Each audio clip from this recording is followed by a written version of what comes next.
अस्सलाम वालेकुम। गज़ा situation room से मैं हूं इमरान सनाउल्लाह।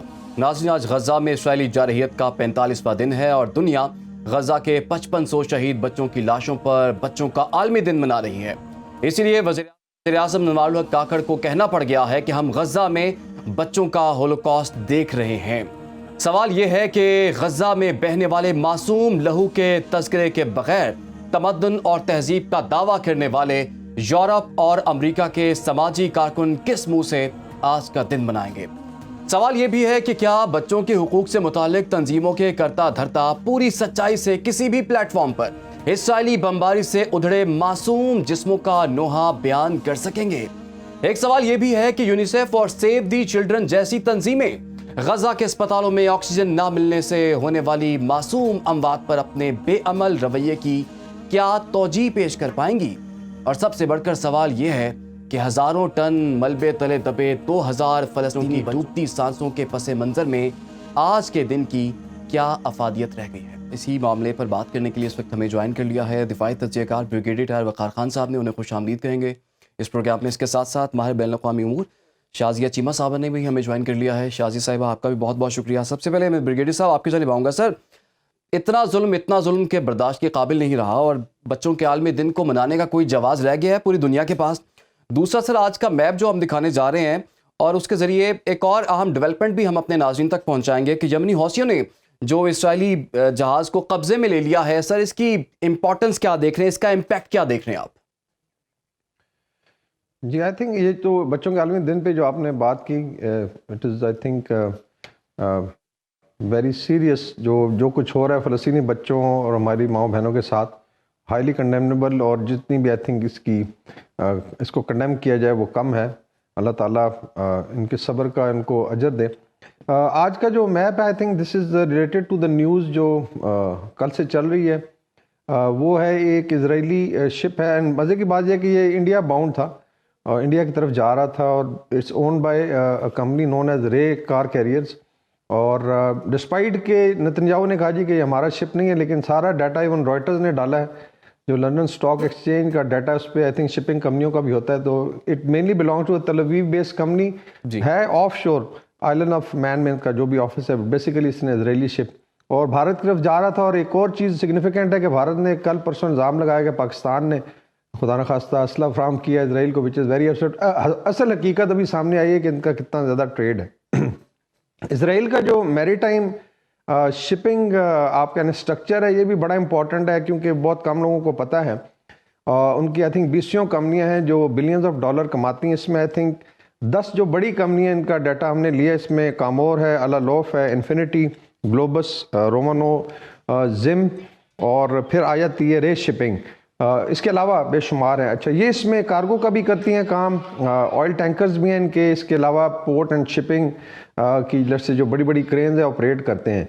और हमारा एस्टीमेट ये है कि तकरीबन ये 20 अरब डॉलर का इंफ्रास्ट्रक्चर इनका और इसके बिलियंस ऑफ डॉलर ये कमाते हैं। तो हूतियों ने जो शिप कंट्रोल में लिया है, या अंसारुल्लाह ने, उनकी नेवी ने, उसका नाम है गैलेक्सी लीडर। और मोस्ट प्रॉब्ली जो हम पहले भी जिक्र करते हैं कि बाबल मंदब एक ऐसा फ्लैश पॉइंट बनेगा कि यहाँ पे हाई एक्टिविटी होगी। आपको याद होगा कि इसी पे अमेरिकन ड्रोन को गिराया गया, रीपर ड्रोन को। और इसके अलावा जो है हूतियों ने आई थिंक कुछ दिन पहले ये चैलेंज किया था कि now they'll start actually hitting the Israeli bound shipping, चाहे वो कमर्शियल हो चाहे मिलिट्री हो।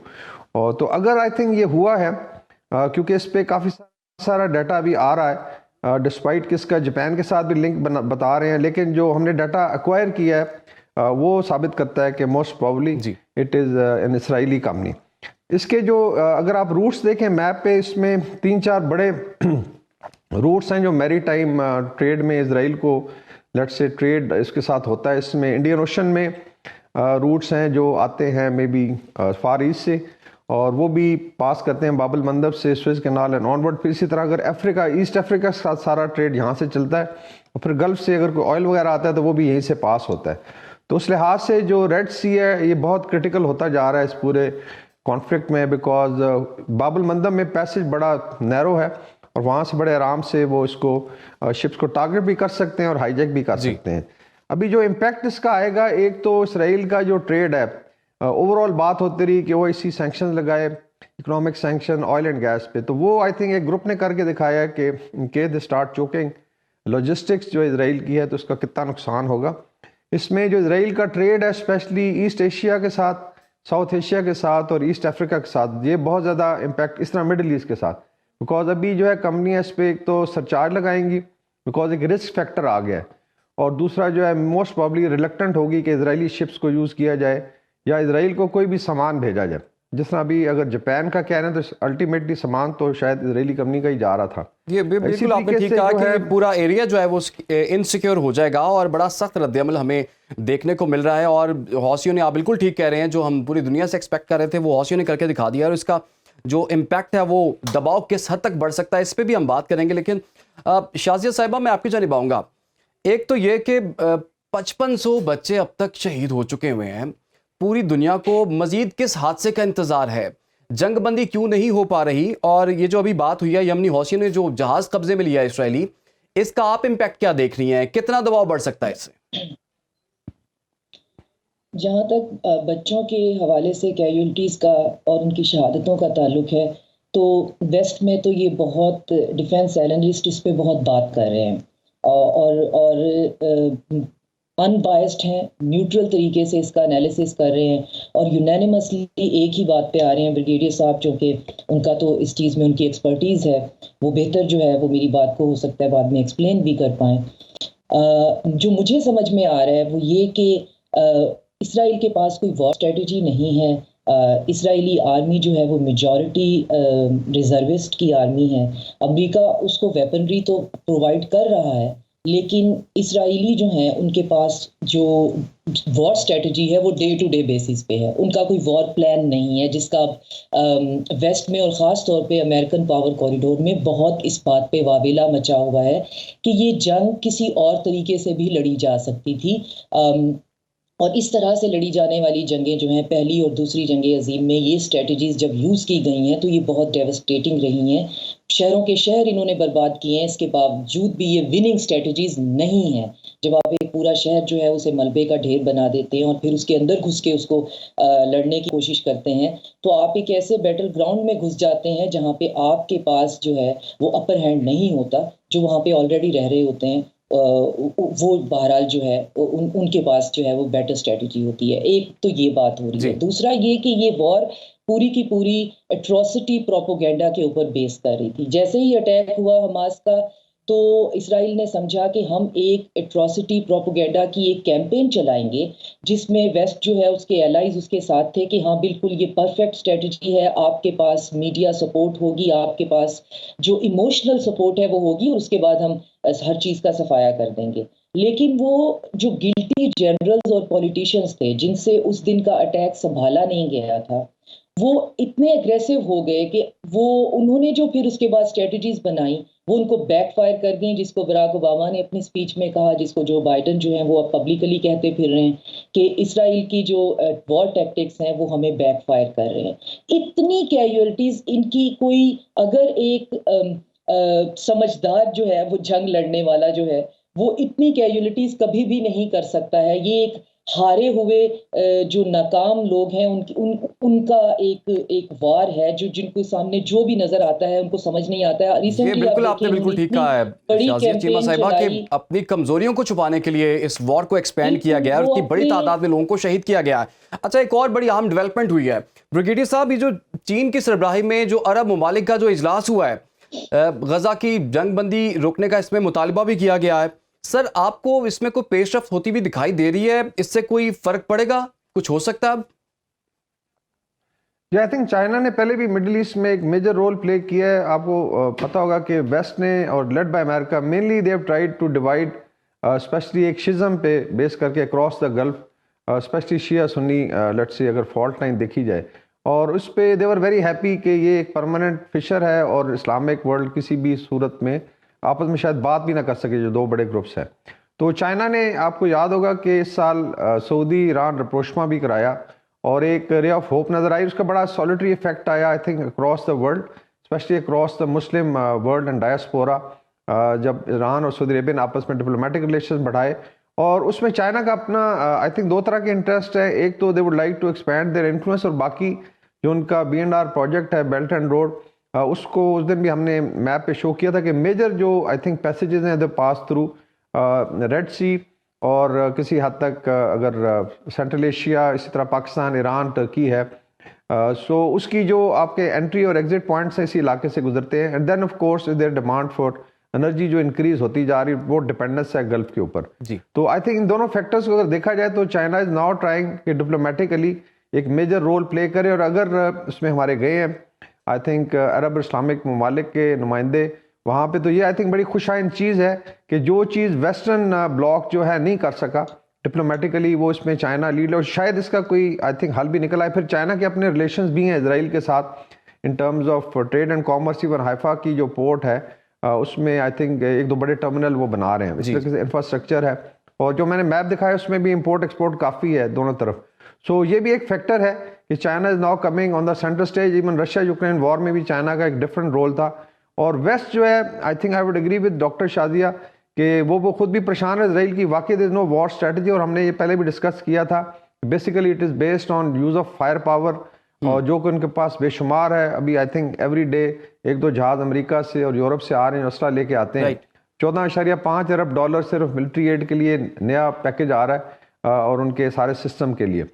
तो उसमें जो इजरायली आर्मी का स्ट्रक्चर, इस पर हमने बात की थी कि 10% से ज़्यादा रेगुलर नहीं है। या तो वो रिजर्विस्ट हैं या कॉन्सेप्ट्स हैं कि किसी टीचर को पकड़ लिया, स्टूडेंट को पकड़ लिया, ट्रेनिंग दी। फिर सेटलर्स हैं जिनकी मिलिशियाज हैं।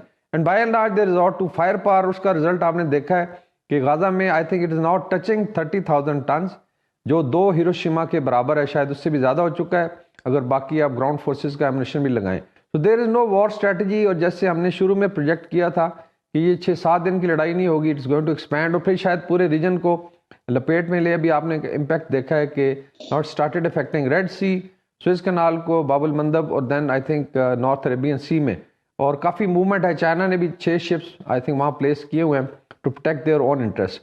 सो आई थिंक दिस दूसरा नैरेटिव की लड़ाई भी वेस्ट और इजराइल आई थिंक बुरी तरह हार चुका है, बिकॉज सच सारा नजर आ रहा है। बिल्कुल सर, जो नैरेटिव की लड़ाई है वो भी इसराइल जो है वो वेस्ट हारता हुआ दिखाई दे रहा है।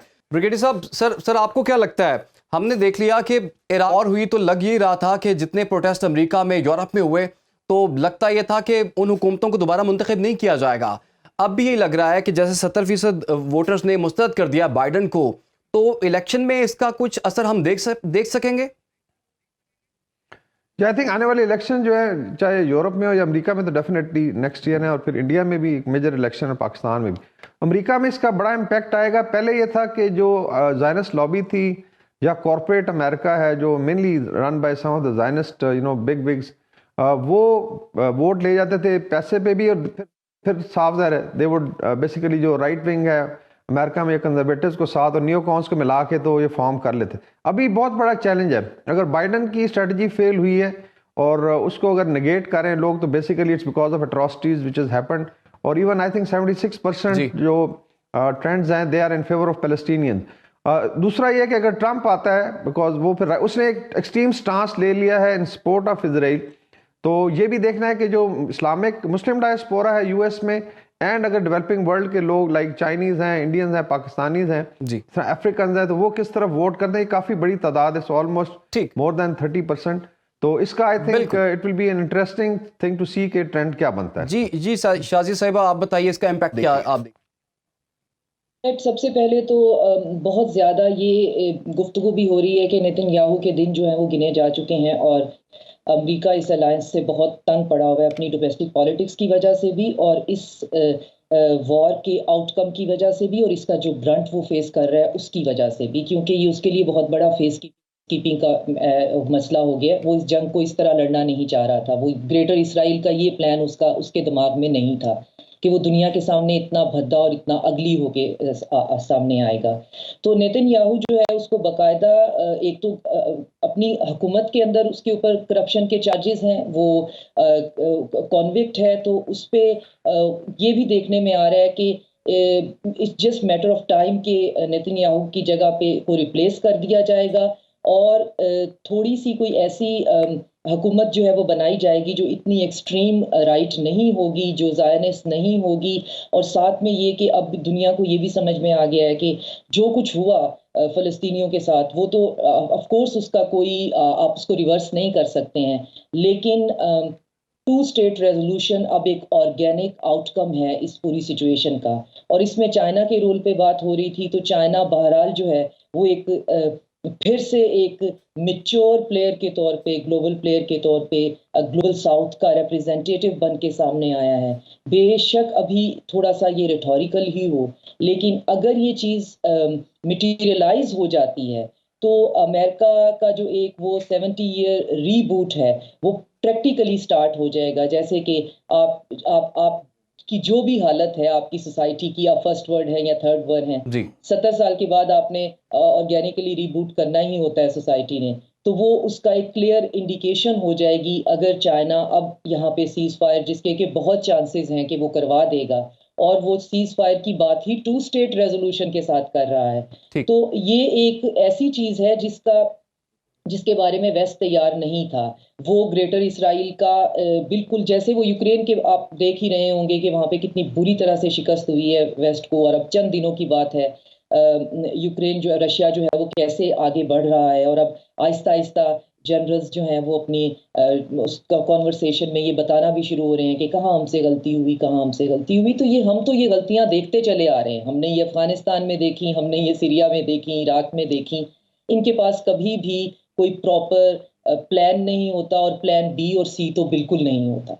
तो इसमें हम यहाँ बैठ के दुखी जरूर हो सकते हैं कि इतने इंसानी जानों का नुकसान करके, इतना ज्यादा दुनिया के ऊपर एक और जेनोसाइड का धब्बा लगा के, हमें हिस्ट्री का हिस्सा बना के, हमें उसका विटनेस बना के, अल्टीमेटली आप अचीव क्या करेंगे? टू स्टेट रेजोल्यूशन, जो कि फ़लस्तीनियों का हक है और यही इस मसले का हल भी है। और अगर वो अचीव भी चाइना करवा देता है तो फिर आपकी पोजीशन क्या होगी?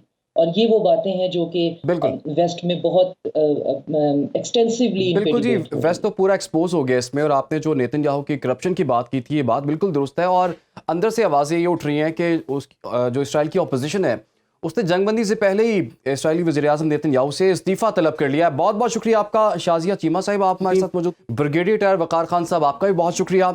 नाज़रीन, सवाल ये है कि बर्बरियत और जारहियत को जंग क्यों कहा जा रहा है?